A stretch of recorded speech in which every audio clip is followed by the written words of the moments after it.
Do you still feel of it, this many years into your kind of trading career? Do you still think of it as kind of gambling, or do you feel more confident in when I, get the feeling, when I get the spidey sense, like I'm gonna do well? Okay, it's interesting because a lot of it or like principles in trading are like very very synonymous with gambling, right?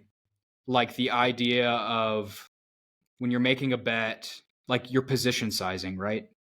Normally if you don't really have an edge, it's like a 50-50 chance that you're going to be right or wrong. You just kind of want to be like betting small, right? But Hmm. then when you've been counting cards and the deck is hot, you want to be increasing your bet size.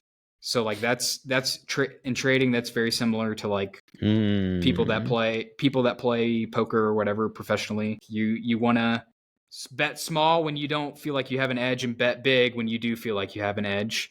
That's very synonymous. And then like the payout structure, it's like usually you're not, for the most part, you're not. It's not just like you're making like consistent money every day or every bet.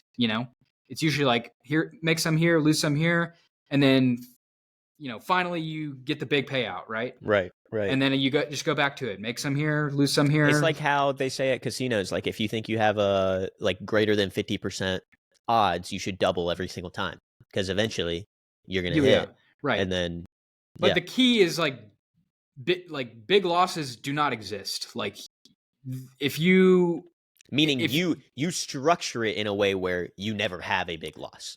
right. And so you're talking about a little bit like about this before, but the use of derivatives has been a really crucial component to my success because derivatives allow you to get a lot more exposure to assets than the money you actually have. So, for instance, if you only have $10,000 of money to work with, you can with derivatives you can get $100,000 worth of exposure to assets.